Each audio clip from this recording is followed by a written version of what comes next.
Yes. I'm excited. I was trying to get my candle so that it kind of had like a semi vibe going on in the background, but it's all good. Love it. Love it. I'm trying to set the scene. It's so funny when I do something similar, but I even have we'll see once people join us here, but I was sort of looking around at my stuff and thinking I'm so South Node Gemini. Like, do you know what I mean? There's so much.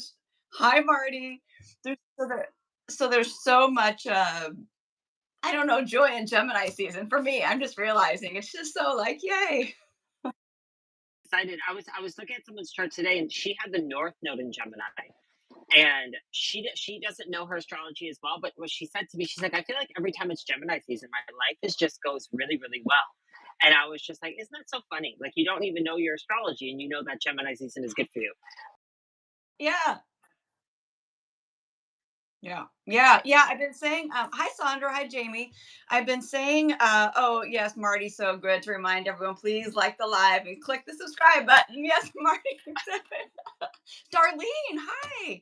But yes, I think I mentioned this to my classes this week. So, some of you may have heard this, but I have a Gemini friend and she always uses the word unbothered, right? Welcome, you guys. She says unbothered. She'll say, sometimes she'll be like, my Gemini sun is just unbothered by that. And so, she has other things in her chart that of course can be bothered, but I feel like there's really something about that Gemini that allows you to just be like, oh, I hear that you say that, or I see that that's happening without kind of so much of the attachment that, for example, my cluster in Cancer has. Yeah, totally, totally. You know what's unique is that I was looking at some of the gene keys for Gemini season, and actually one of the words that I keep seeing, there's two words, was unbothered, but the other word I was seeing was indifferent. Ooh. There's this parallel of words that I'll talk about it in the moons, but like there is this feeling where you could totally see that with Gemini, where there's not like emotionally invested in it, right? They can look at it and be like, okay, cool. Speaking of which, Marty says my Scorpio sun is never unbothered. And so, some of you know this, but to Gemini to Scorpio was a quincunx. So there is definitely a lot of differences between those two. And Ricky, you were just saying without the emotional attachment. I mean, the water signs, Pisces maybe is not quite as I would say attached as the others, but I gotta say, yes, I don't think Scorpio or Cancer would ever. They will find the reason to be. They will find the reason and be like, I'm bothered now. They will find it. Oh wait, Leah says she says Scorpio Sun conjunct Mercury and Mars in the eighth. Yes, so this is good. So some of the things that we can learn from Gemini, those of us who tend to be very bothered using that word. But you said what indifferent, and I that's interesting because that's a word that I wouldn't have come up with, but I get it, and I know maybe you want to wait till we get in here, but I like the sort of feeling the overarching energy of the season kind of before we break it all down. So Yeah, it's there's something. One of the notes that I wrote in my notebook as I was going through, at the last page, I was writing just kind of like thoughts and themes. And one of the question that I kept finding myself coming back to is what is my truth? Um, and in this concept of like, I wrote what is the truth, but then I crossed off the and I put my, because there's something to this that's like I feel coming out of Aries season, coming into Taurus season, there's been a consistent theme about me, like myself, who am I becoming, who am me? And I feel like with Gemini and being mutable, there's this energy of like we're looking at different elements of what is the truth. Um, my question I was asking, well, how does this correlate with the themes that we're going through? And we've been really focusing on me, like my life. And I asked, like, what is my truth coming into this? And having some sense of unbotheredness or indifference, I think, is important because there's a whole lot of opinions around us. There's a whole lot of perspectives that are being thrown at us. And I think we need to ask ourselves, well, what is my personal truth? Is something that I was leaning into as one of those themes that I kept finding myself coming back to. What is my truth? yeah, I love this because, of course, I wrote some of these notes for the particular like moons coming up, but I think it holds for the whole season. I had a note around how were you tricked before? You could be tricking yourself or tricked by something else. and now ready to see what actually is there. So it's interesting. I feel like it's a different way of saying it, but that truth element of, and this idea of, with this Gemini and Mercury energy, Mercury is a trickster. So this idea of sort of what is a trick? What is trickery? I actually put a note. I put, untrick yourself. What does that mean? Like, uh, and so, I know we'll unpack that a little bit more, but there's a number of things that come up around that. And the Chandra symbols, interestingly enough, really speak to um, having thought something was a certain way and then it's something completely different. So it'll be fun when we get to those. But yeah, I'm looking to see what else. The other Gene keys support that too, by the way. The new moon in Gemini, or no, sorry, the full moon in Sagittarius is in the gene key that is tied to the trickster and deception. Um, so there is that theme. I mean, I feel like that's very common when we look at Gemini and the concept of dualities. Um, and there's something to it that I think it definitely comes up for me. So I do feel like there is this sort of natural, like, how are we tricking ourselves? Or how are other people doing it to us? I mean, think about all the times to talk about fact checking, but I think, even like for example, I now use that. Marty, thank you for really being the little for our little promoter down there. It's so appreciated. And hello, Melissa. Hey, everybody. So, but yeah, so this trickster element. Now I don't know where I was going with that, but the trickster element is the fact checking part of it is even okay. Imagine this like in a relationship, right? Something's going sideways. Usually we make up a story. So to me, what I've been trying to do more, not always in the moment, because sometimes I'm all, wigged out around things too, but then I'll actually want to go to the person and say, hey, I was feeling or suspecting that maybe this. Can I fact check that with you? I think that that's something that's important for us to do with ourselves and with people around us. And that really leads us into more emotional capacity, which interesting leads us to Jupiter moving to Cancer into this season. So there's something about the handoff.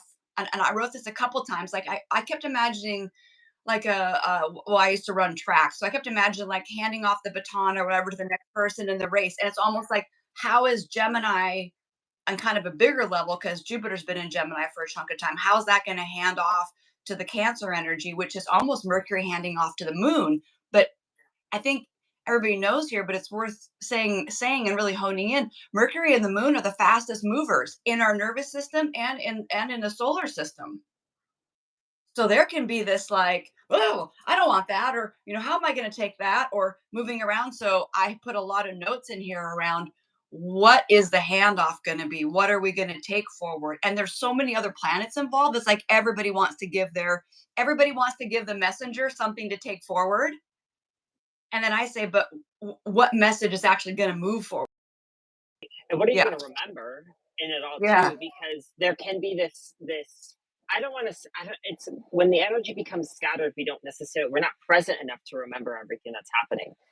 Um, and I think that's a key with so much Gemini energy coming in. It's kind of like, how can you stay present enough in the midst of what could feel like a little bit of a scattered time, where the energy is moving faster than what our mind can necessarily keep up with.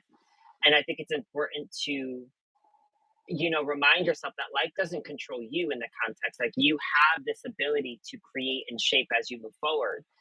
And I think sometimes in Gemini, we get a little lost in it all. We get a little scattered in it all. Um, Yeah.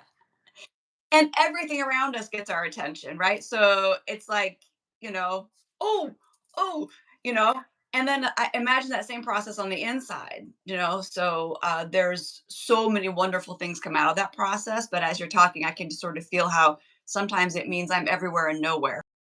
exactly. Like, where I was seeing a friend the other night, and I was paying attention to I call myself the observer when I go out, and I watch everyone that's around me. It's just who I am. I'm always observing the energy that's around me. And I noticed that so many people, it's like, oh, I have my food, I have my drink, I have this conversation, I need to check my phone, let me look outside. Oh, there's this going on outside.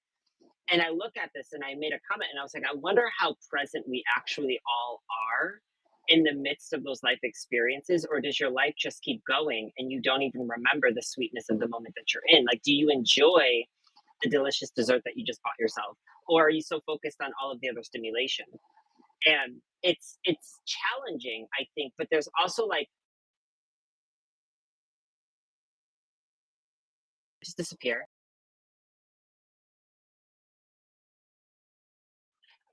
I'm just doing a little bit like a magic trick. Um, but it's like, you can enjoy the Gemini diversity of experiences, but in the diversity of experiences, make sure you're enjoying each individual experience you're going through. Um, it's I think for me, I've noticed just in the past month or so, I've noticed more and more. We talked about this last time with Saturn and Aries, that there is this scatteredness that's in the air. And I think if we're not aware, I think that scatteredness can actually be exacerbated just a little bit more during this season, especially as Jupiter's coming into that final degree of Gemini. It'll be interesting as we come into that point. So one of my tips is, what is my truth, and also take that step back if you can to try to just enjoy each thing that you're planning for yourself. If you're noticing that things are picking up, you still have the ability to, slow yourself down enough to enjoy each of those moments. Melissa says, everywhere and nowhere. I feel that energy at times. Nice to know it's part of Gemini energy. Yeah, I think that's with mutable energy in general, that can be the case, but especially with Gemini. And I experience that a lot too with my South Node in Gemini. And I also find Gemini, myself, well, I get it. That's yeah, the thing. It's totally a part of the Gemini energy. yeah. So sometimes, we think about, for example, the Eight of Swords in the tarot, right? That example of just like so many streams of energy, so many things going on,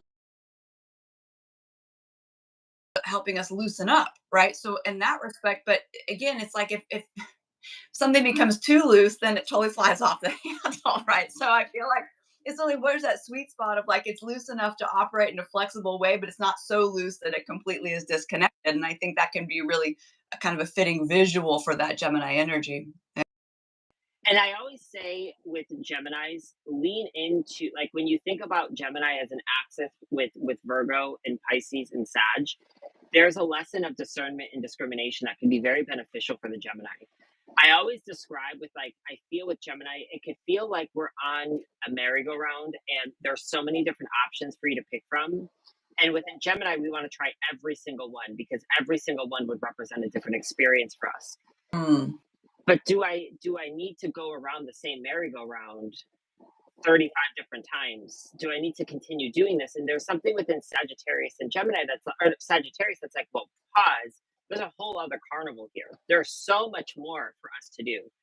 And there's something where I think within Gemini, one of the things that I wrote here was how Gemini at a desire level wants to gather information through life experiences. But why are you doing it? Like, why are we doing what we're doing? Asking a why to a Gemini, I think, is super important. Which is like, why am I Mm. doing what? Why am I reading this book? Why are you taking that class? Why are you doing these things? It gives you that discrimination and discernment and direction, and that could be helpful this season. Is if you're feeling scattered, if you're feeling a little like wobbly, ask yourself why. Why am I doing what I'm doing? Why did I say yes to this person? Why did I take on this? Like, what is my why? um, Again, going back to what is my truth, I feel like when you're anchored in your truth and you know what you want to do, you can make concrete decisions and not feel like you're being scattered because of it. Melissa, this is a good point. Melissa says, I have no Gemini placements in my chart. I just want to say for everyone, everybody, so even though you may not have planets in Gemini, you have Gemini somewhere in your chart. And so whatever house in your particular natal chart, wherever Gemini lies, that is very likely to be a big part of your approach to that area of life. So don't undervalue where the signs show up, on your wheel. For example, I have Gemini on the doorway of my third house, which which even if I didn't have South Node in Gemini, my approach to communication and thinking and learning is naturally Gemini. And if you were to be in my space, you would see it everywhere, right? You can even tell it in the way that I write up my notes. You guys have all seen it, right? But it's like they're kind of all over the place and it's playful. And what about this? And I have all these like little flashcards that I write little different things. Right. It's so Gemini. And I But sometimes, Ricky, this is great. And I'm actually at this point in my practice where I'm looking at all the things I'm doing, and I'm looking at, but what's the thing that anchors them together? And the why is important, so I can then narrow it down and focus, right? So that is the thing too. But Gemini, sometimes we're always out getting more, and then we're not actually working with what we have. And sometimes within Gemini too, what I've learned from my personal experiences is that with me having Venus and Gemini, I love learning. I absolutely adore learning, and I call myself like the biggest nerd in the world. If you were to see my library, I have books everywhere. And I will be reading, like right now I have 6 books right next to me, and I'm reading every single book. I'm at different pages, different bookmarks, and I know exactly where I'm at. The recognition that I'm coming to is that I can read 1,000 more books if I want to. Sometimes the information that you're looking for or seeking is not going to come from looking outside of yourself anymore.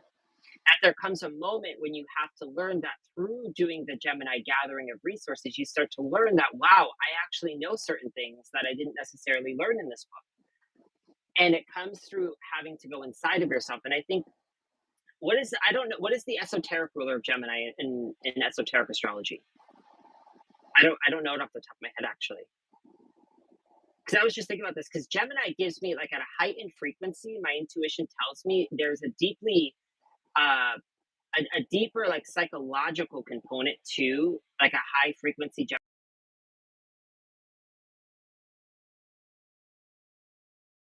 I feel like I'm getting this sensation of like Gemini comes to this recognition of wow, I actually know more than maybe what I'm seeing in a book, not from this egotistical perspective to be like, oh my God, I need I need to know more. I know all of this information. It's not this. It's more of like deep inside of yourself. You're on this constant search for information outside of you, only to realize that I have this gift of intuition inside of myself. And normally, when you meet Gemini's or people that have strong Gemini energy, you'll find that they're some of the most intuitive people deep down.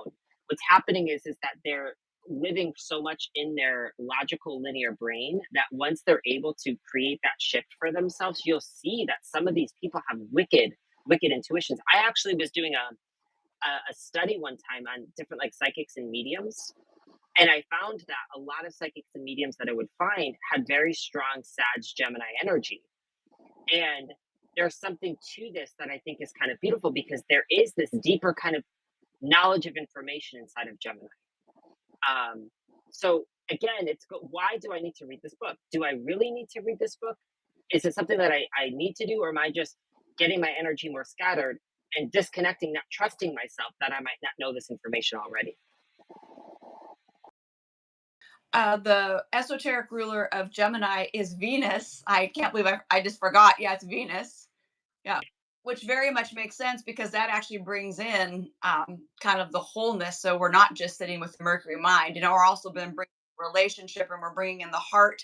So then it becomes this like it's not intelligence disconnected from the body or the heart, right? At least that's how I in part that I see that.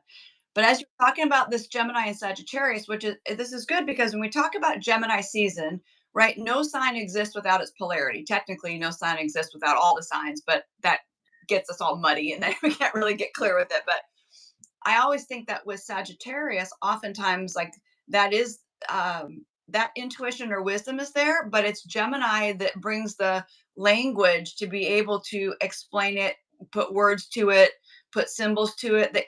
I think Gemini is about decoding and translating because I've had a lot of clients that have had real strong either ninth house or Sagittarius placements, and they know a lot, but they struggle with how to actually say it or write it or communicate it. It's like they feel like that those bigger understandings, like it's hard to distill them into language. And so, but many of you have heard me say this before. On the flip side, Gemini can be really, really good at language and words and breaking it down, but having no connection to the greater meaning to something. So it's like teaching about something, but having no lived experience or no real like relationship with the thing. So this is why, for example, I think some of the not just best psychics, but also some of the best teachers have a real beautiful marriage in themselves between those two. Knowing when to trust my intuition and knowing when to actually, I need to have more facts to back this up. Yeah, I think that's the key. And I think sometimes, how many books can you read on a specific subject that you've already like I've met so many people who consider themselves I'll just say a student of the tarot just as an example. And they've read so many books on the tarot, but they don't think they're ready to take that next step in doing something. So they need to read more in order to learn it. And there comes a moment where you have to trust yourself. And so it's that balance, which again I totally agree. Uh, Yeah, Elizabeth, no, I see you there with only having Ceres and Gemini in the fifth. But yeah, just for everyone again, just if you have your chart handy, just look and see which house Gemini falls in or which houses, and then you can kind of feel into this. By the way, a lot of the things we're talking about right now, if you have a strong Mercury or a lot of aspects with Mercury, if you have planets, if you have planets in your third house. So again, there's different ways that these things can show up. So I feel like we already sort of launched into like the intro. So but for the dates for everybody, it's May 20th. That is when next Tuesday. That's when the sun moves into Gemini.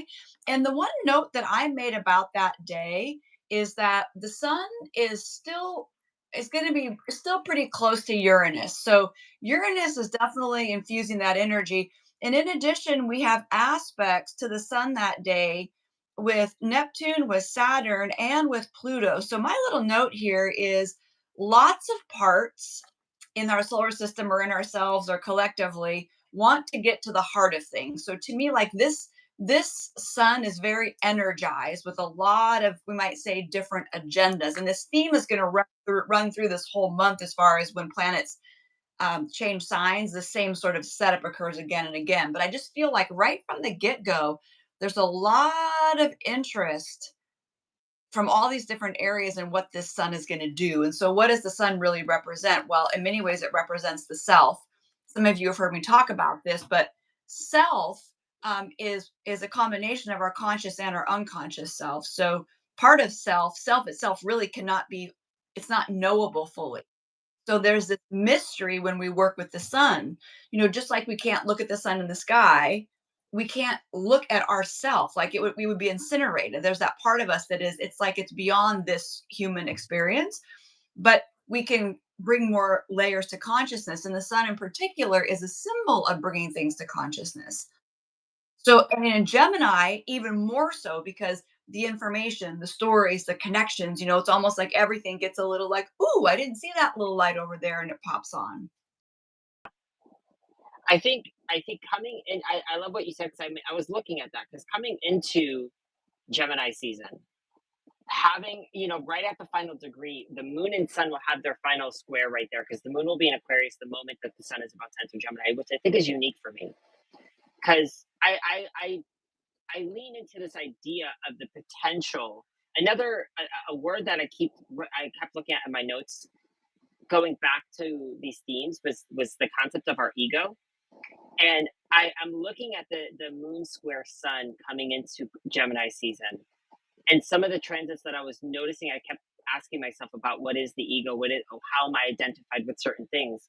I feel like coming into this, having Jupiter, having Uranus, having Saturn, having Pluto, there is this sort of, I don't know, I think there's something deeper that's coming out of this. Uh, as we're starting off the season, I feel like we can use this almost as a prediction to say this could be, Gemini has that very playful, energy, that student of life vibe.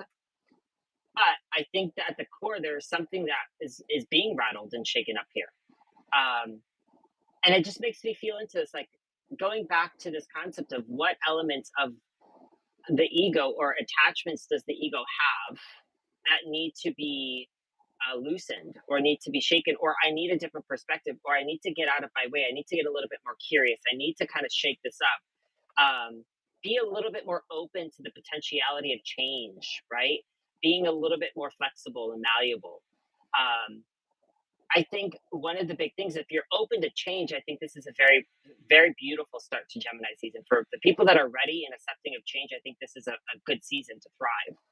Um, but yeah, that's just an initial thought when I looked at it. I was like, interesting, because I just feel like when I look at the moon, I always relate it back to how am I seeing myself?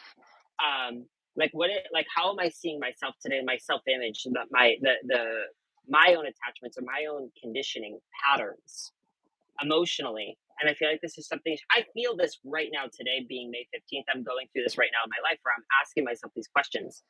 So I think this is a theme for us for the month ahead as we start off Gemini season. And if we think about on that day with that last quarter square with the moon and the sun, that is a crisis in consciousness. So there is something, at least that phase or something about awakening to something we didn't see before. So I definitely think I do want to mention that on that day when the sun enters Gemini, all of those planets that make aspects that I mentioned, all of them except for Uranus are harmonious. So Saturn and Neptune, they trine the sun. I mean, I'm sorry, they sextile the sun, and then Pluto is trine the sun, and then Uranus is conjunct, and conjunctions can go either way. So we don't really say that they're harmonious or not harmonious. There's kind of a merger of energy. Although they tend to be a little bit challenging. If you're honest.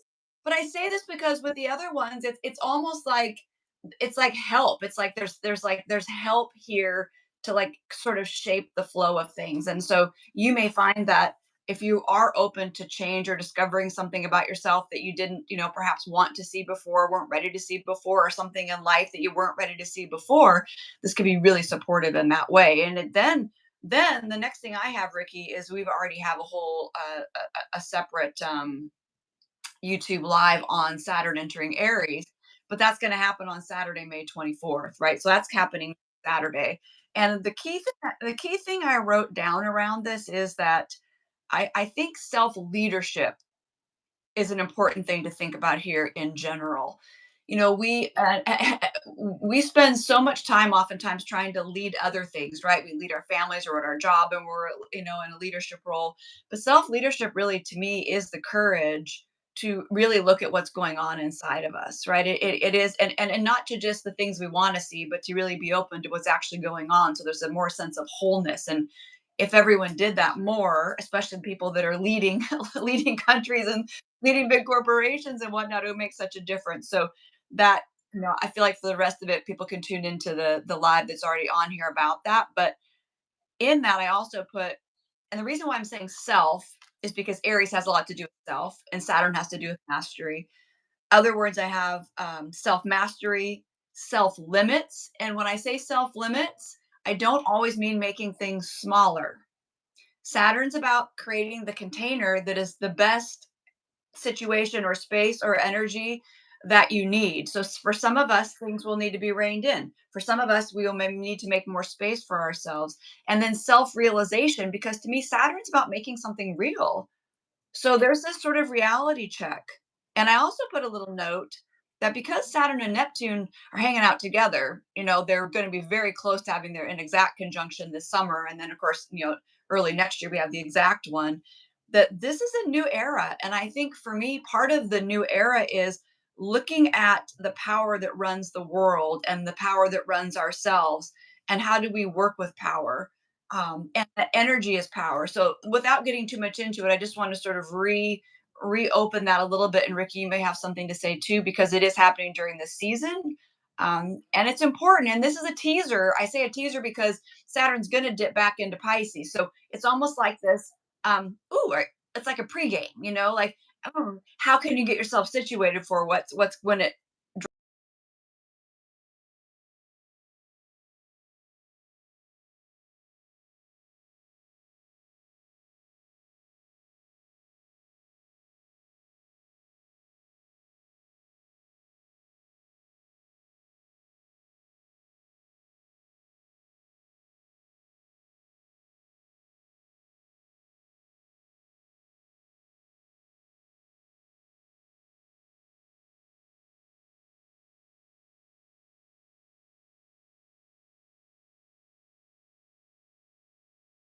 Went there, I got two journals and I was looking at the questions that they're asking. I even went to ChatGPT and I was like, I want 15 very difficult self questions so I could sit with myself and challenge my own self for the purpose of self growth. And I feel like in a way that for me is very Saturn and Aries because I'm challenging myself And I'm looking at what are my own, what are limits or what are boundaries I need to have for myself so that I can reach whatever my goals are in the next year. What is it that I need to do in order to achieve what I'd like to achieve? But the problem that I've noticed, and many other people may experience this, is that the energy does feel a little wishy-washy. It feels a little all over the place. And unless I create that structure, unless I intentionally create that space for myself, you might not ever make it to do that point because the energy is just going all over. And so, one of the things that I would say, I love the concept of self leadership and responsibility. This is going to be we have to take responsibility for ourselves. One common theme I have with a lot of people right now, with clients that I'm meeting with, is a lot of people are wanting certain things to happen in their life, but they don't want to take the responsibility to get to that point. They don't want to, they want to start their own business or they want to leave a relation, whatever it may be, but they're not putting in the effort that is required and to be disciplined in order to get those results that they're asking about. And I think Saturn, sorry. Commitment. I mean, that's another word to say, like, it's almost like I want this to be different, but in the moment, I just go back to my old way, which by the way, there is no, I mean, that's normal, but if we want something, then usually we have to get a little bit uncomfortable and make a little bit of a difficult choice. That's very Saturn. And that's how I'm feeling into this energy. So I'm giving a personal example of how I'm embracing this right now. And I went out and got not a marker board, a cork board. I'm going to do a new vision board for myself. And the thought being is that Saturn and Aries for me, and like you said, you could watch the video where we talk about it, but I think this is a huge time for, I asked myself, like, you are the leader of your own life. This is your life experience. Are you really living your life, or is your life truly influenced or dictated or affected by others that are around you? And there's this, I call it, it's like a comeback to power moment. There's a lot of power with Aries, and there's a lot of responsibility that comes with Aries as well. And I think that's what Saturn is trying to teach us. And I think the greatest commitment you can make in your life is your commitment to yourself, and be committed to you and your goals and what it is that you want, because you don't want to get old and wish that you did something different. And that's kind of like the Saturn lesson here. And again, we talked about this in the live. This is a brand new evolutionary cycle for us. This is a new 29 year long cycle. So the efforts that you are putting forward today, well, May 24th moving forward, this is a brand new evolutionary cycle. Where would you like to see yourself in the next 30 years? What would you like to have for yourself? What type of stability and security would you like to create for yourself? And to do that, it requires a level of personal strength and leadership and responsibility and commitment. I love that word, commitment. By the way, there's some things I'm going to address in the chat. Love Melissa and Marty, the back and forth on planets first. By the way, you can live Venus and Saturn first at the same time for a spell if that's useful to you. I want to mention too, there was a comment where Jamie mentioned that her Gemini, Venus, and Mars are square to Pluto, and then someone said air signs are trying to each other. So I just want to give a little, just a basic aspect tip if it helps here. So it is true that air signs are naturally trying each other, but if, for example, like right now, Pluto in the sky is 3 degrees Aquarius, if you have another planet in another air sign, but the end of that air sign, it will not be making a trine. So I just want to say that there's definitely so just simply saying it's a little bit, it's easy to say, like when we say, oh well, if I'm a Gemini and someone's a Libra, that's a natural trine, yes, by sign. But when you're looking in the chart, aspects are more exact and there's orbs. So for example, you're looking for something that forms like a square, you're looking for a 90-degree angle that's, if you want to be really loose, no more than 10 degrees apart, but probably a little tighter, right? So if that helps anybody here, just know that, yeah. So if you're thinking, oh, why don't I feel a trine? Because I have, my Venus is in Gemini. Well, if it's 29 degrees Gemini, instead you're coming into a quincunx, and that feels quite a bit different Oh, yes, than exactly. a trine. Yeah. And it's funny because you gotta look at those, because you may even see that, like, you could have like the begin, it depends, but like I want to say for me, having a 29-degree Aries sun and I have a very early Jupiter in Leo, my sun and my Jupiter are not always best friends, even though they're in fire signs.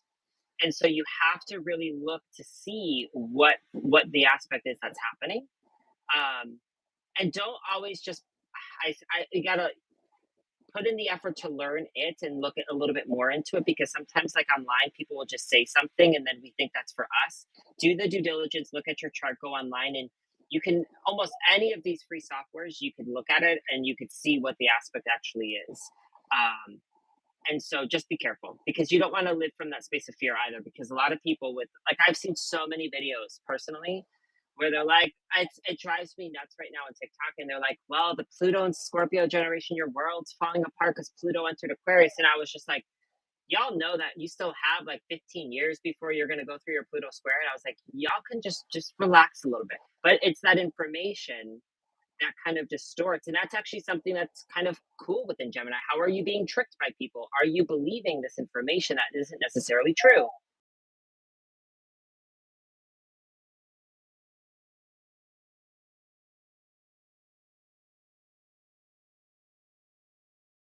And everybody starts to has these feelings or experiences that come through, like it's really good to drop in and feel for yourself. Like I always say, I tell my students this too. I don't care what I say or anybody else says. If it doesn't feel true to you, you throw that shit right out the window. Preach it. I say that and, all the time.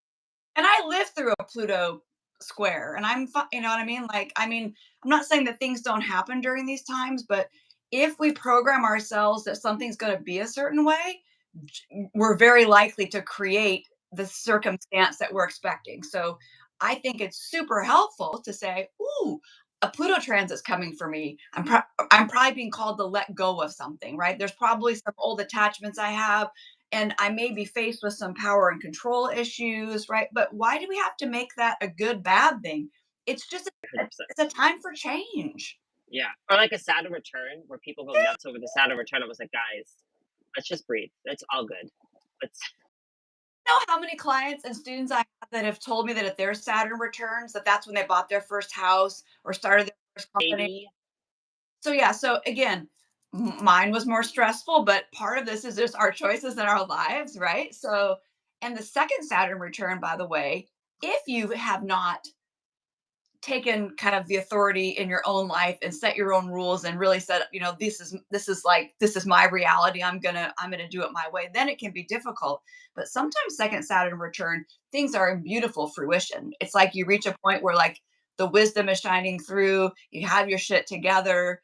When I say shit together, I don't mean everything's perfect, that's not a thing, but I mean like you're solid in yourself. So all these things we're talking about are useful with Saturn entering Aries, because a whole new cycle with Saturn is a new chance to have a new relationship with Saturn in general. So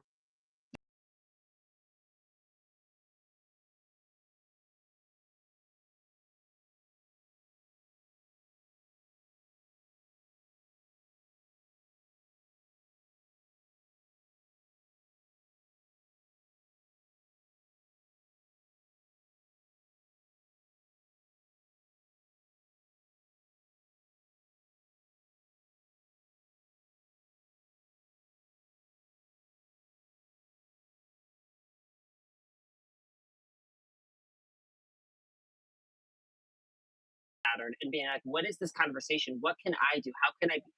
And it's almost like we have to. It should be playful, and that's something else with Gemini. This could be a great season to make it play for yourself. And connect with your planets.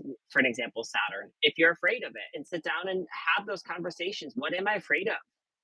What is it that I need to learn? Um, it again, it takes that self discipline, which is Saturn and Aries.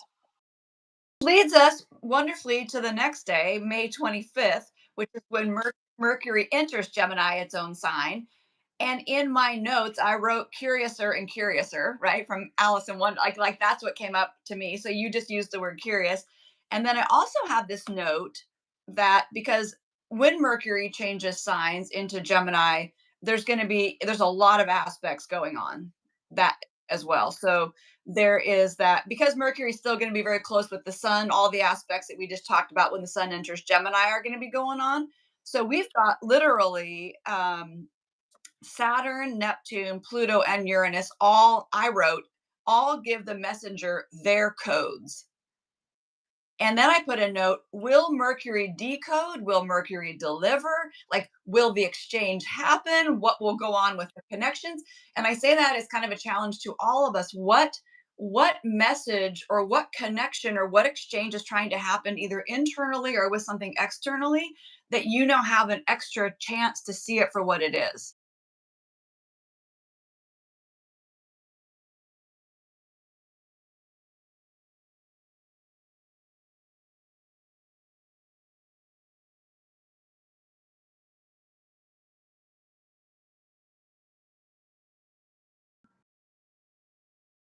Energy for me coming into this. I mean, coming into the new moon, the 25th, like that energy right there, I feel like is a great time for me. Like I'm just thinking to myself, for me to really go inside of myself. Like I'm getting this feeling of needing to look inside of myself.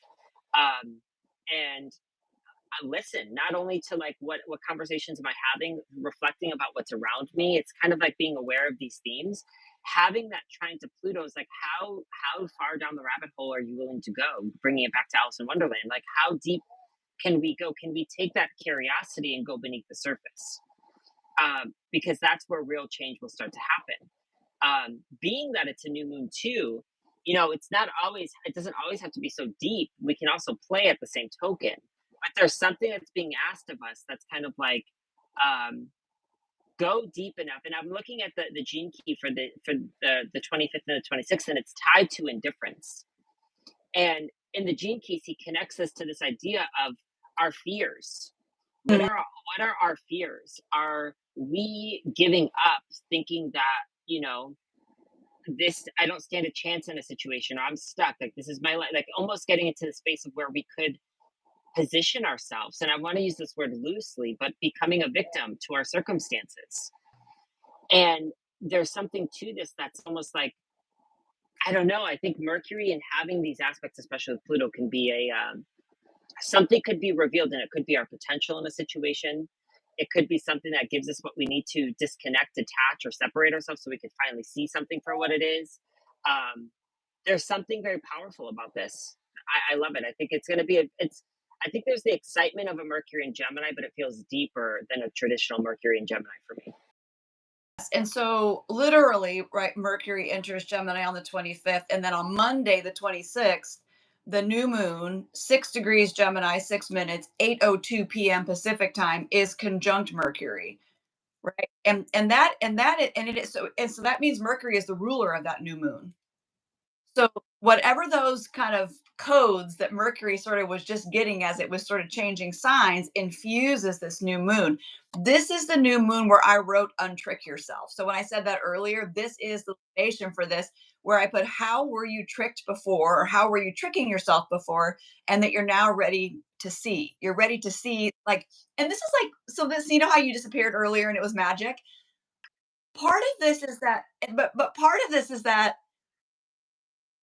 is seeing what the trick was, right? So again, please don't hear this as a problem, like, oh my God, I played a big, I was fooled by this or whatever. No, it's more like, okay, I thought that thing was just disappearing, and now I know exactly what I was doing to make it disappear. Like maybe I didn't want to feel my fear, maybe I didn't want to feel my whatever. So I have this trick set up on myself where I do certain things to avoid that, right? That's the same as like learning what a magic trick is. It's illusion, right? And Mercury is the magician in the tarot. So this makes perfect sense. Also, with the particular Chandra symbol, I loved this one. So I'm rounding up to 7 degrees Gemini. Listen to this. A table comes to life and runs away. Yeah, yeah, so good, right? And then it says, the inner story is fanciful, full spectrum open, unformed. Outward events do not match the inner story. A question arises where to put the emphasis. What do you believe? And then there's more. But the thing is, there also says, if caprice and whimsy contain treasures, there is room here for hope and for permission to be you. So there is something, it's at the very end, it says, conviction answers that it is entirely up to you and you will get what you asked for. You listen to this self fulfilling prophecy. Marty put in the chat. Ricky, you said it earlier. it is entirely up to you and you will get what you ask for. We can take that lots of different ways, but a table comes to life and runs away means that is not the what I thought something was is not what it was. And that's it's funny because what I love about that, it brings me back to what my first note was, which what is my truth? What is this? What does this look like? The other thought I just want to add to this new moon that I just am thinking about, at the same token, I'm looking at the chart, is that the South Node is in Virgo. And so what's unique for me is having the South Node in Virgo that's ruled by Mercury as well.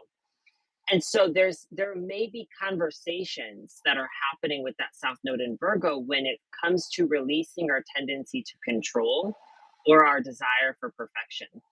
And so there could be something that what we thought was so structured and so organized for ourselves, um, maybe us having that sort of structured, controlling approach is exactly how we are tricking ourselves. And we need to loosen it up a little bit. We need to learn to let go and let things flow a little bit more. And there could be something that shows up with this new. I think I said full moon on accident, but the new moon. Um, that's unique for me, having Mercury doing all of these dances, um, ruling the South Node. And what's unique is the full moon will be squaring the North and the South Node. So I'm just watching these conversations that are happening because if you have active energy, if you have planets or placements in Virgo or Pisces, this could be a particularly interesting time for you. And I'd pay very close attention to what's showing up around these lunations because there could be this faded quality or these lessons that are showing up that have always been there for you, and this could be the chapter or cycle for you to tell a new story, or to see things differently once and for something like this could be showing up.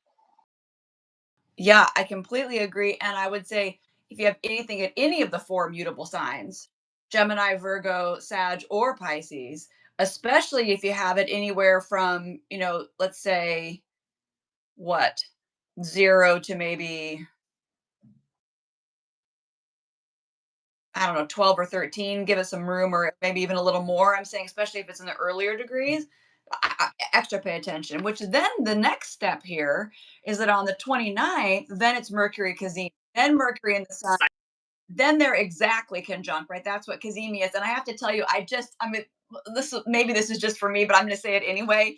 In my little planner, I mixed the words up because it's Kazemi and Gemini. So I wrote Kazemini. Like I literally wrote that in my little date book. And so now I'm like, oh, it's a Kazemini because it's a Kazemi Gemini. So I want that. That's the new description. I love it. that was my when I looked at it, I was like, "Oh, I spelled it wrong." And then I stopped for a second, and then I just burst out laughing because I was like, "That is hilarious." And I even put a little haha on my note. Check this out though. The Chandra symbol for that one. This is why I want to keep this going a little bit. So that is going to be 9 degrees 1 minute Gemini.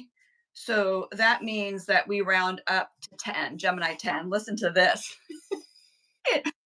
A young woman notices the handsome man has fangs. That's the other one. So it says abrupt awakenings to what was suspected but naively denied. So, yeah, yeah. So, It goes to that same theme that we're getting into. It's the same theme that keeps showing up.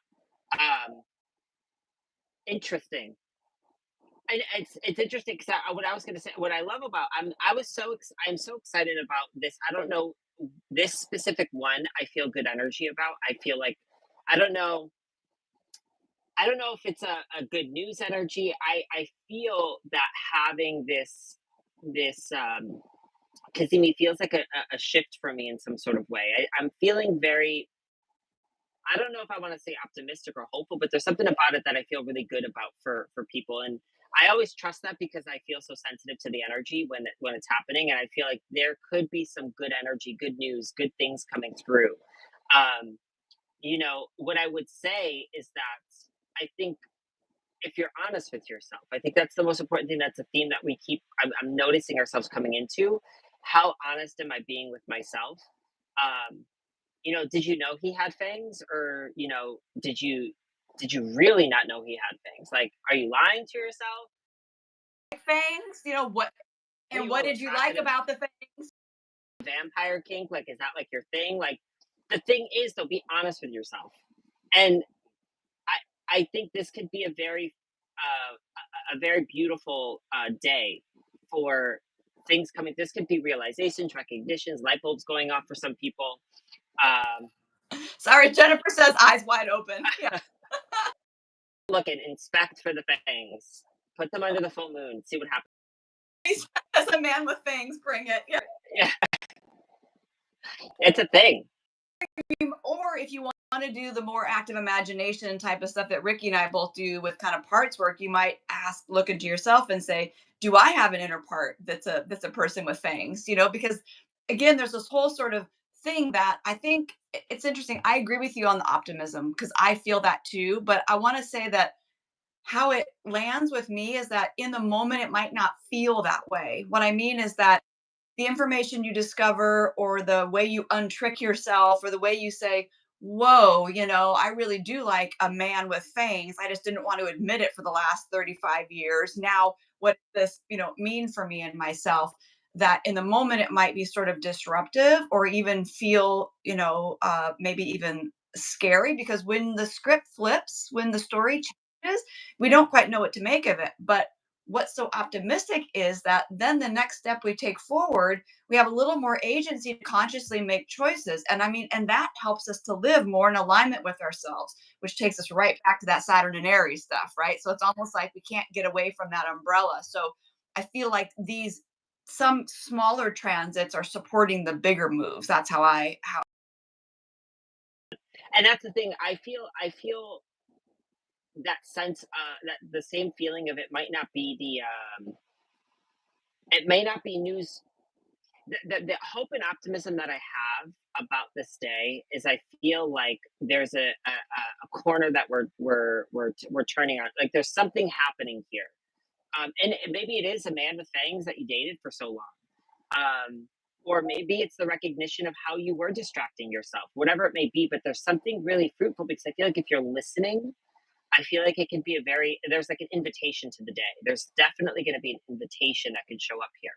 Uh, popped a quote in here and I'm going to read it because I don't, my intention here is not to read it to try to break it down, but I think in some level it encompasses this energy we're talking about. On a hot summer night, would you offer your throat to the wolf with the red roses? I could have a heyday with that, meaning, are you the wolf? Do you see the wolf as outside of you? What do the roses represent? What does the throat mean? I mean, there's all these different things in this.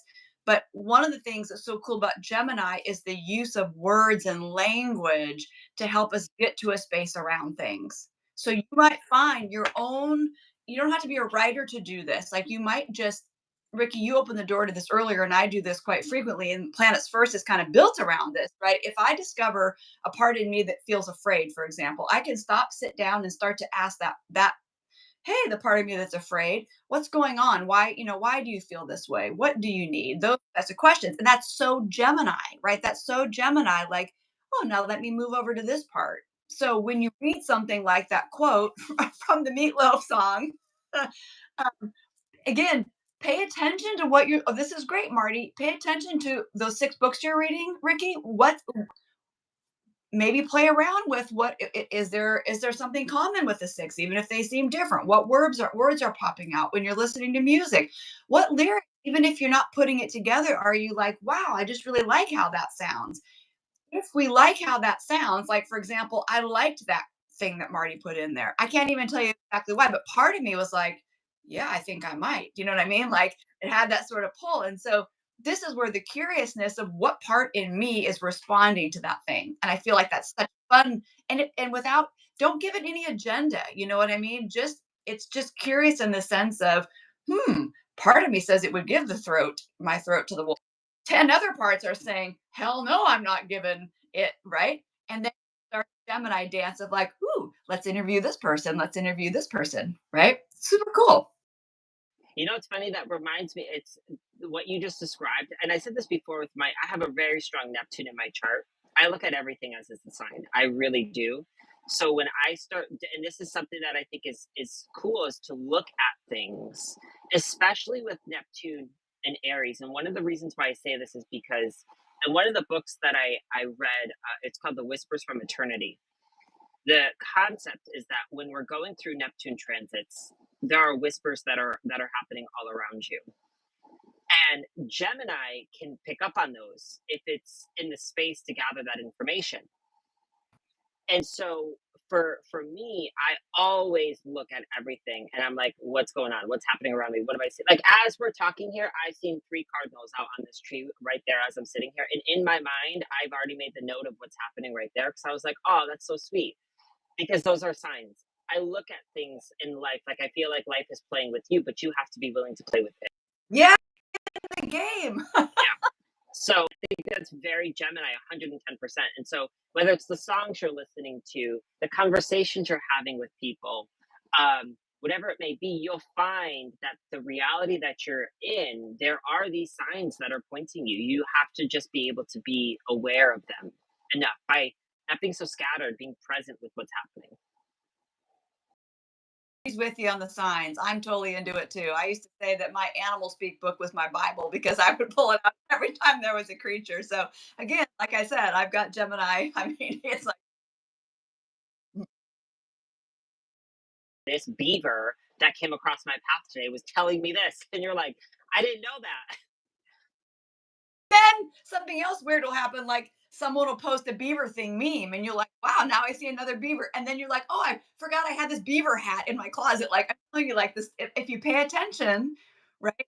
Some of my students know, like we've been talking about ladybugs recently. If you pay attention, I mean, there is wisdom and intelligence in everything. And you're right. I think that's a beautiful way to think about Gemini. Um, Ricky, what do you have next? Because I know we're getting we're getting close to an hour, and I'm happy to go a little bit over. But I want to know what you have that you think is most important. I have a number of things, but I don't think they're all like top of the top. I would say my top of list would be June 9th. Yes. That would be my next big day because the truly between June 1st and June 9th, there are some planetary changes.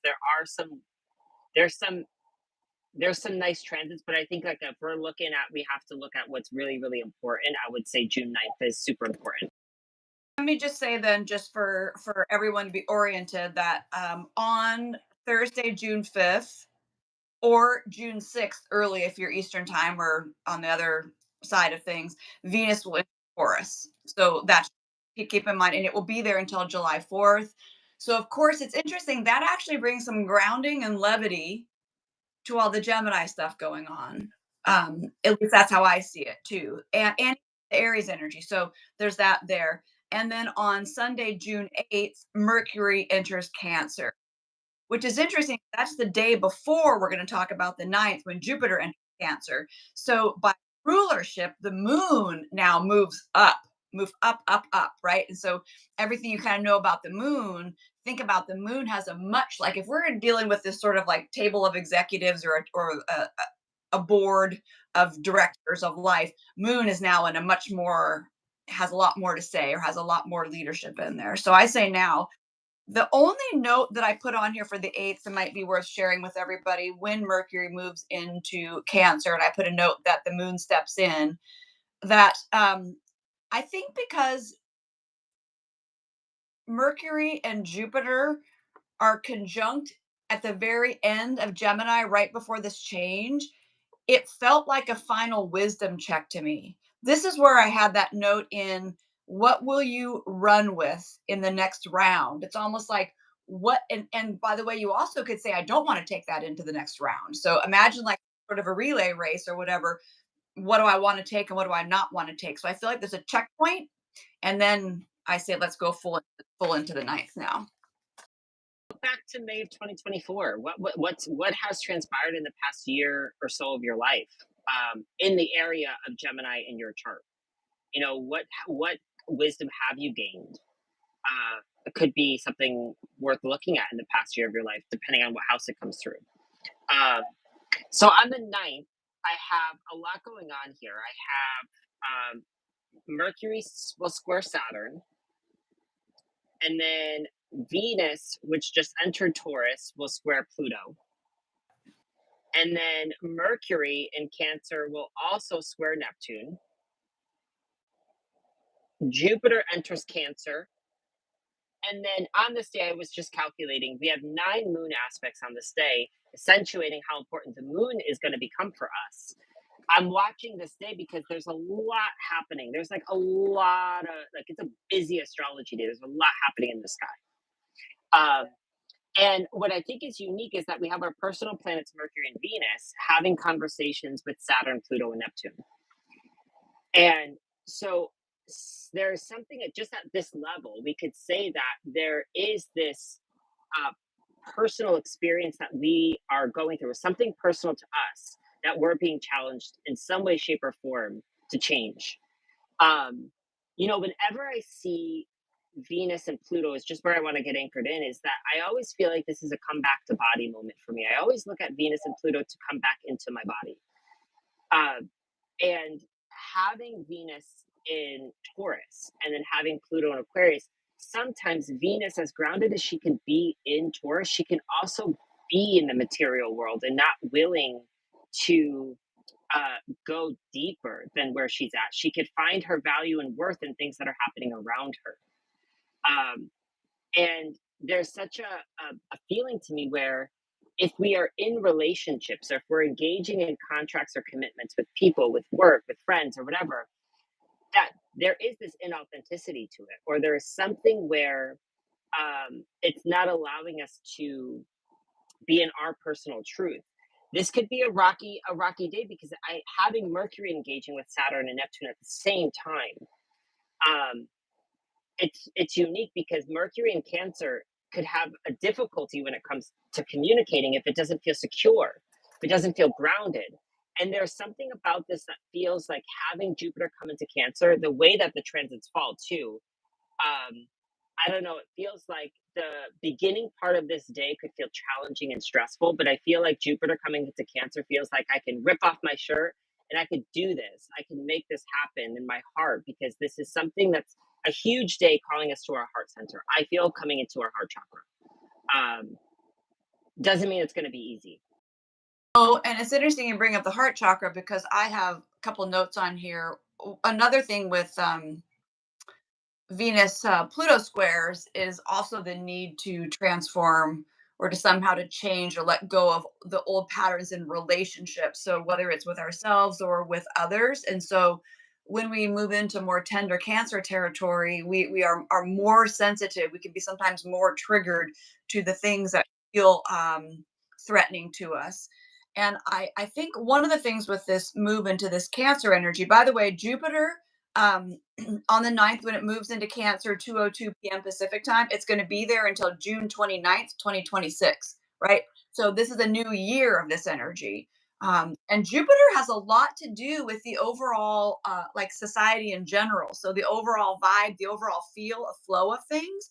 So this made me think of in one of my classes we were looking at Bell Hooks' chart. I don't know if you guys know who Bell Hooks is, writer, educator, activist in many different areas, but she talks a lot about love. And she talks about specifically how care does not equal love.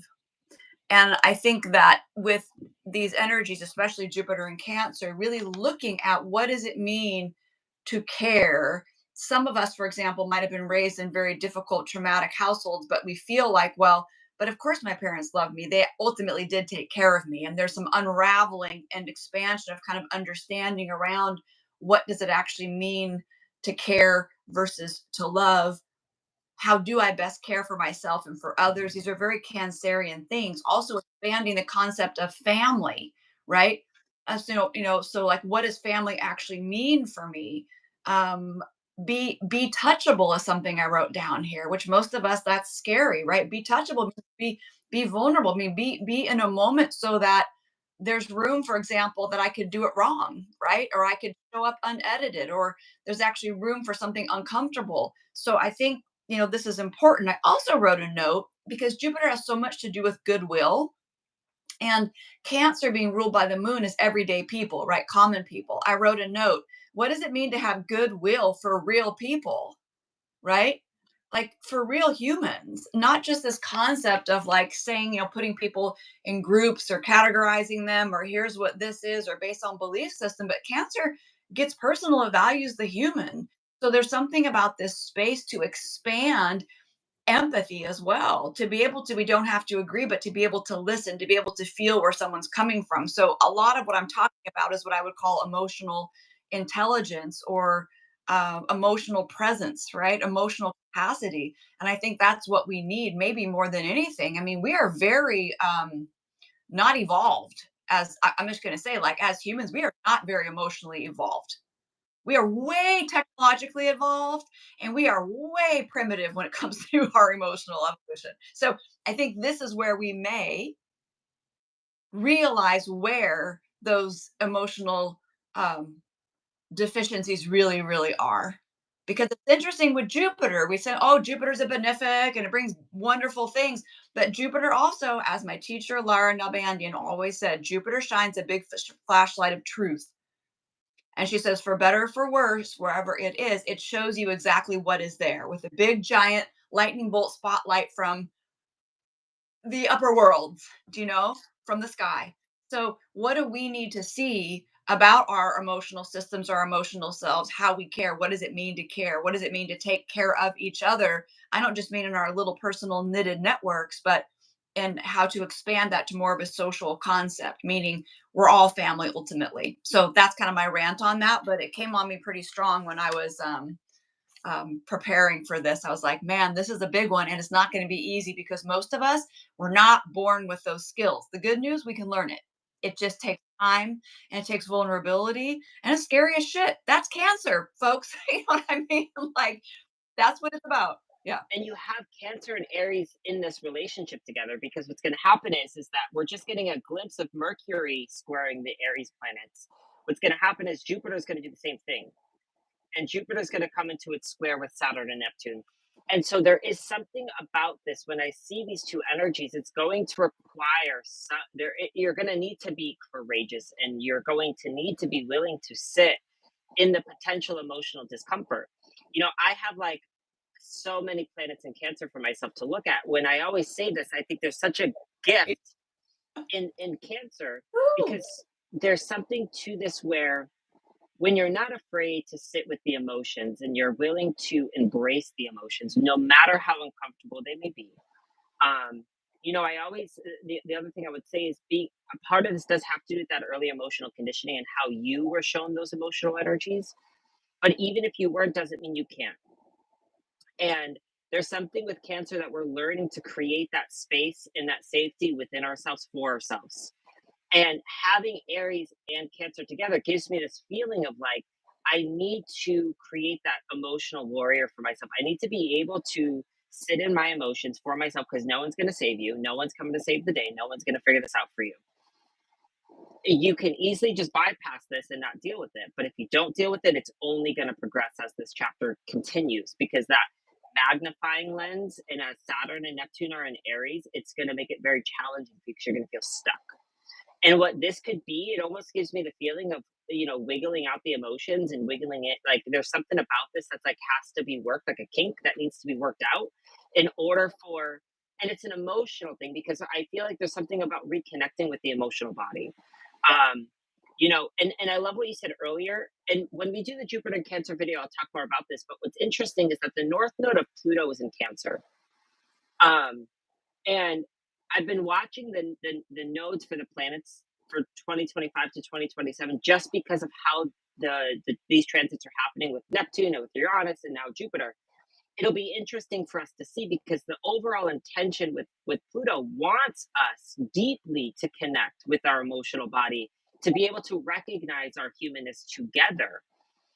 And Jupiter and Cancer, it almost feels like this is an opportunity for us to be our own mother the way in which we need it. And if we have a supportive mother, it's being more of that for ourselves. Like there's something to this that we need to take care of. Um, Yeah.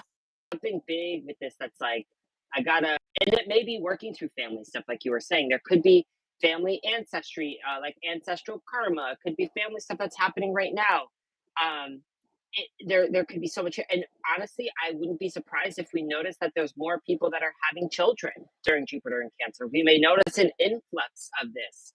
Why is this happening? Why are we noticing more people wanting to have children? Is it because they're trying to reshape their family pattern or their generational dynamic? I don't know. It's just thoughts to think about. As you were talking, it's funny. I always that same where we sort of recreate the same thing again and again, like I do, and we all do. I always hear that. I don't even know what old song or verse about that. Second verse, same as the first. Like that's I just hear that to myself over and over again. But I was thinking that one of the things I just want to encourage everyone and myself with is that in emotional work, sometimes we have this expectation that it's supposed to look, like grown up or mature. And honestly, the sometimes the most mature approach is to be with the parts that have not had they haven't had time or space to develop. So for example, when I was in Japan, I bought this like kind of super fat, super soft little stuffed cat, and I call it my comfort cat. And so when my parts start to freak out or say, hey, you're not doing this right again, or you're not good enough, or people don't like you, or whatever, I have lots of stuff going on in there, right, that I literally say to those parts, first of all, I totally hear you. I love you so much. I bought you a comfort cat. Like, I mean, that's just my thing right now. And so I'd be like, look, it's actually, right here. Do you want to hold it or whatever? So, and I'm going to say, like, that may sound like a childish thing, but to me, that is a much like that actually is a sign that we are able to start to take care of ourselves in that way. So I just want to say, Cancer doesn't, how do I want to say this? Like, be very careful how we define maturity. Love that example. I love it. I love it. I love it because I just told someone the other day. I was like, you know what you should do? I want you to get a big plate of pasta. I want you to make it. And then I want you to throw it on your kitchen countertop and I want you to pour the sauce on it and I want you to make a mess on your kitchen. And she looked at me like I was nuts. And she was like, why would I do that? And I was like, because you forgot your inner child. And that's exactly who she is. She was playful. She was not serious. She was not this guarded. She was not this, I can tell you from a mile away. And she looked at me and she was like, oh my God. And it was like this recognition of the disconnect that as we grow up, we leave those parts of ourselves behind. And somehow it's in those exercises, like squeezing your own stuffed animal or doing a creative activity reconnects you with a part of yourself that you've been so disconnected from. And it might be that's what's needed right now psychologically. Um, totally. I love the idea of stuffed animals. Go treat yourself to things that the little version of you never got to experience because your parents said no, or you didn't have the money to do it. This is such Cancer energy because it's about feeling comfortable and cozy with yourself and feeling that energy. Like it could be, it's like giving yourself the biggest, warmest embrace, even if it's you wanting a stuffed animal. I think that's amazing. Um, Marty says her inner child is playful, but the outer adult has to clean that shit up. So no, the child can do it because someone else cleans it up. Yeah, and so we have all of these stories, and yeah, Leah says I like to read my favorite books from childhood when I'm having a hard day. Yeah, so here I want to offer this too. Cancer as an archetype or as an energy is not about fixing something. This is important. It's not about a plan. It's not about getting you somewhere. It's about being with you, being able to be with you as you feel what you feel, as you are what you are. That's the beautiful thing about it. So, like, we sometimes say, that the Capricorn side of things is more the parental energy that says, hey, go make something of yourself. Let me help, buy your first house, or let me help you do whatever it is. All of these things are important, but it's the Cancer space that is you can be at home with yourself. If you can be at home with yourself in whatever is coming up, then you naturally start to be able to do that for others. For example, if I'm able to give myself a comfort cat when I'm freaking out about things on the inside, then I will more naturally, metaphorically, be able to give people around me a comfort cat when they're freaking out instead of getting triggered by what's happening. If I have more compassion. So, this is part of I would say, the magic of Cancer. But Cancer is tough because we have to crack through walls oftentimes of so much self-protection and the need for safety and emotional vulnerability that it's not easy. Now, Ricky, because I know we're gonna have to go, I want to say you brought up I'm not skipping the full moon, but you brought up the Jupiter Saturn square already. And so I just want to note for everybody that on Sunday, June 15th, that is the third Jupiter Saturn square in a series of three that we've had. So the first one was August 19th of 2024. The second was December 24th of 2024, and the third is June 15th. These squares happen approximately every 10 years. So there really is something like clicking into place. The fact that this third square is right after Jupiter moves into Cancer. I feel like it's almost like, okay, you've had the Gemini stuff to work with, right? In some ways, that's how I'm looking at it. And the Pisces stuff, because for those first two hits of that, Saturn was in Pisces and Jupiter was in Gemini. So now, how does that energy feel different moving to Aries and to Cancer? I am going to say part of it is it's moving into cardinal energy, which means, like you said before, it's time to do something with that. Yeah, and I this is also happening on Father's Day. I made a note of this, which I think is unique. Um, Especially because a lot of people look at Jupiter or Saturn and will connect it with the masculine archetype. And I think it's ironic that the square is happening on Father's Day. What's also happening, I wrote, I think Mars and Uranus are square on the 15th as well. They are. Um, And so all I was just going to say on that note, I was thinking with Jupiter and Cancer, when we talk about Jupiter and Cancer, we could talk more about the squares with Saturn. But this with this Mars Uranus square, I love watching Mars Uranus squares and seeing what unfolds because I've been finding with Uranus and Taurus, I've been watching the weather patterns that have been happening. And so having Mars square Uranus, I'm going to be looking for, are there any natural phenomena happening on the planet? Are we looking at earthquakes? Are we looking at volcanoes? Having Neptune in Aries feels like an underwater volcano for me, that I've been wondering if something's going to happen with like a volcano underwater happening. Um, So, Rick, how might that happen in us individually as well? You might just take the things Ricky's saying and to think about how might there be something in myself that's ready to that's ready to come to a head. Like yeah, an Aries literally. there may be this intensity here. I mean, this is definitely a day I want to be conscious of conflict. Like if you're going to engage in a disagreement with someone, if you know that there's a potentiality of conflict, we want to engage this with conscious awareness. Because Mars Uranus, to me, if there's a personal conflict or confrontation unfolding, this could go from 0 to 100 very, very quickly. And this could even be if you're going driving to your father's house or driving for Father's Day. Be careful of road rage, be careful of accidents, be careful of holding sharp objects. Um, be careful of those types of things because this is an accident prone day. Um, what I would also just say is that on it's unique because having Jupiter and Saturn happen on the same day just makes me feel, when looking at Mars, it's like it brings me back to the questions I was asking in the beginning. There's this question of what is my truth and who am I? Um, and perhaps there is an unraveling of our identity or our ego structure that we've created for ourselves. And this could totally be a shift in our belief systems and how we are seeing ourselves, how we see others, how we're seeing someone. Um, and it's forcing us upon ourselves to be with ourselves, to be with those emotions, to be with our body, to sit with ourselves. Like that's kind of what this could feel like at an individual level.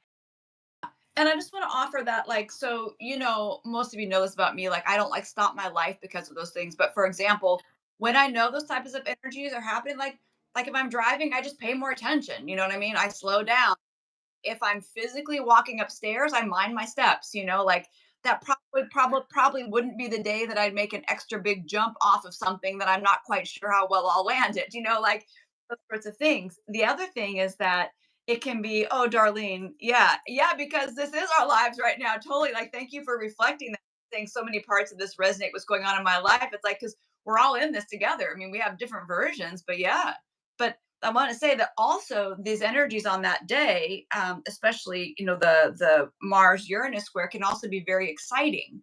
Again, how we experience these things has a lot to do with our orientation, or we could even say our set and setting. So both of those. And yeah, yeah, go ahead. Oh no, no, you finish that, and then let's go to the full moon so we can. Say my one thought I was going to add to this full moon, what I thought was I'm just pulling the chart up for that. I thought was powerful was that this specific full moon, which is happening on June 11th, on at 3:43 a.m. Eastern time or 12:43 Pacific time. Um, I find it unique because the full moon is squaring the north and the south node. And for me personally, I love watching to see when planets are going to be engaging with the north and the south node.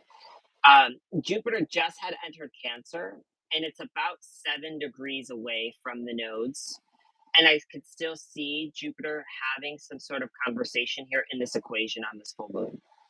And so when I see it, I'm kind of looking at this as a mutable cross is unfolding for us on this full moon.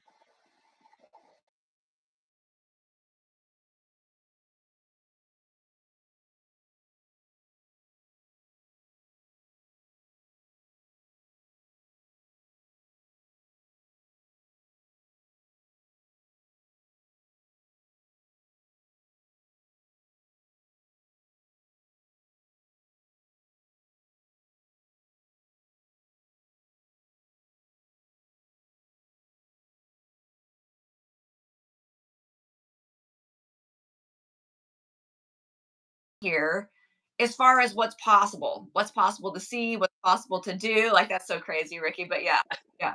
So do you want so what is your feel on that mutable cross? I think we talked about it a little bit earlier, not about in this context, but we talked about mutability. So how do you think it lands in this one?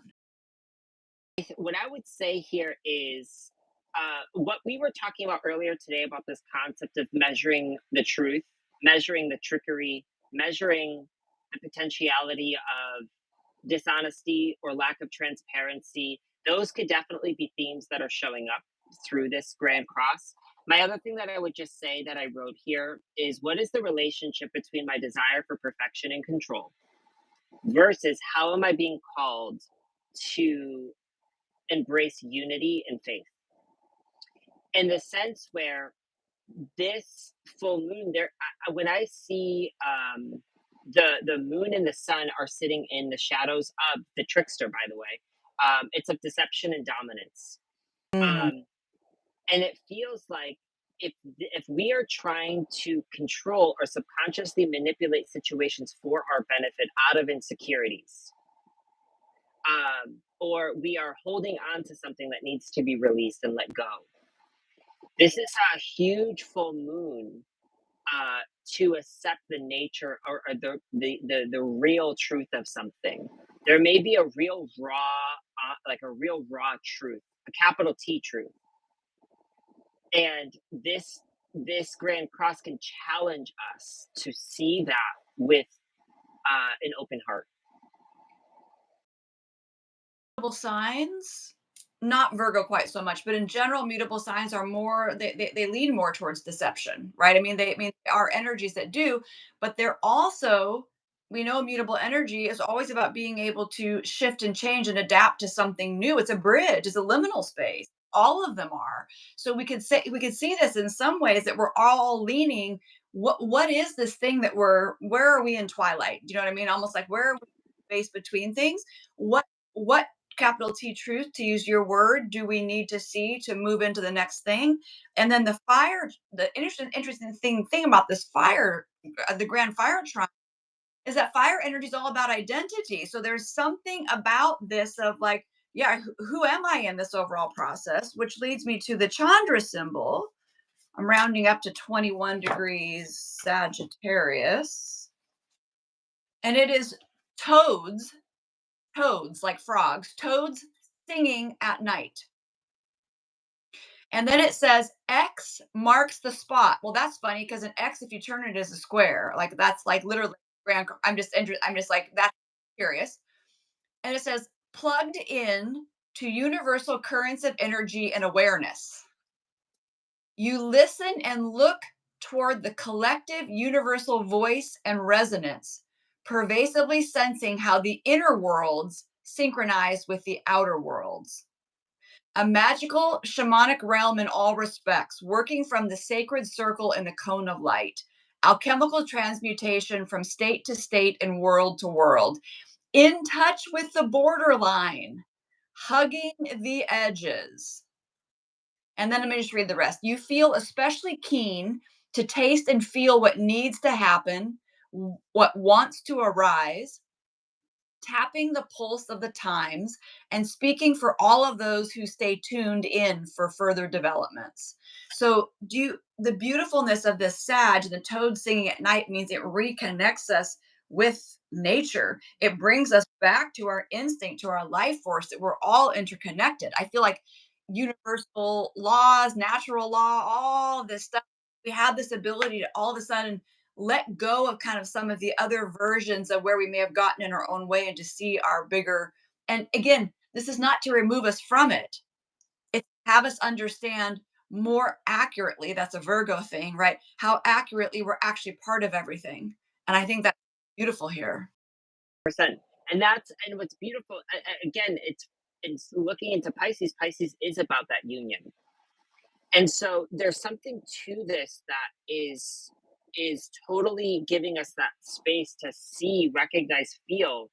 And maybe we don't see our own part in that union, or maybe we're putting ourselves below that. We don't feel good enough, or we're feeling like I don't belong in some sort of way. This could be a huge transit to see myself as part of that, whatever that means to you in your personal life. Um, Hold on, let me just say, because this is so good what you just said, because with that mutable cross, Virgo tends to deflate, Sag tends to overinflate, Pisces tends to disappear, all. And then Gemini is like, everywhere but nowhere. So isn't it interesting that in all of these, somehow they need to all work together to be here? And I think somehow something what you said, I don't have the right words, but something clicked for me with that. And I was like, ooh, like every single one of those is necessary. so, yeah, I agree 100%. I love the fire trend too. I think it's exciting because Chiron's involved in this. This could be a very there's an undercurrent of deeper integrate, like a self integration here that's happening. Um, so I think it's an exciting full moon. There's a lot of energy that's coming with it. So I asked, like, what is who am I becoming? Who do I want to become? And what is my truth? Is This is actually where I first wrote my thing. What is my truth here? And what is that? What does that look like for me? What is the truth for all of us? And something that you said that one time that I've always taken with me is the truth is only true when it's true for everybody. And so, what does that look like right now? Because how can I include myself in this?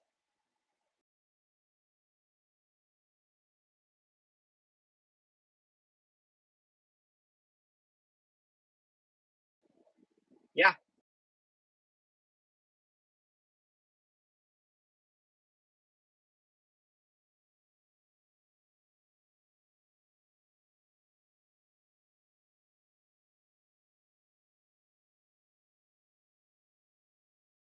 be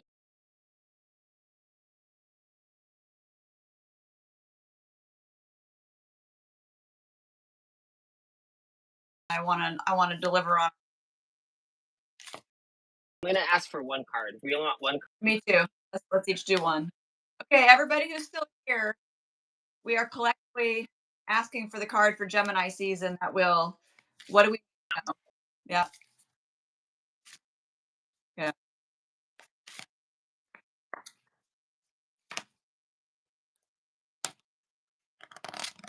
Oh. Did you drop a card? Well, one flew out, so we're just going with it. I have I don't know if you can see, I have Seven of Wands. I have Which, temperance. but you know what I love about this? The Seven of Wands is Mars and Leo, and Mars and Leo is part of that grand fire trine we just talked about. So this really is about bravery. This card, being brave to be yourself, to come from the heart. So I feel like that just really supports pretty much everything we just said. It's like, Seven of Wands, stand your ground, put your foot down, and claim your space in this world. Take up more space. take up your full, that's it, your full space. It's yours. Yeah, and other people don't have to like it. That is not your. Temperance. Temperance is ironically the card for Sagittarius, You got, which you is got two parts of the trine. and what I always say. So in this deck, he calls it patience, and I always describe with temperance that there's a rhythm and a flow to life. Some n- what happens sometimes things don't go the way that you'd like them to happen or according to your timeline, and that is okay. There's a deeper timeline, there's a deeper rhythm, there's a deeper frequency that's happening, and the temperance card tells me that we have the ability and access into that deeper timeline and that deeper frequency, but you got to slow down your energy enough where you can actually tap into this. um, it gives me a very deep energy, a deeper meditative energy, in a sense where um, it feels like this is a progressive season for us. Things might not fully unfold, full manifestation or the completion of something may not happen during Gemini season, but you will get subtle signs or signals to know that you're heading in the right direction. Um, when I get temperance as well, I just say swim with the river, because you'll know if you're not swimming with the river, because you're going to feel the resistance. If you're forcing something, if something feels like force, you're not doing the temperance work. And it really is.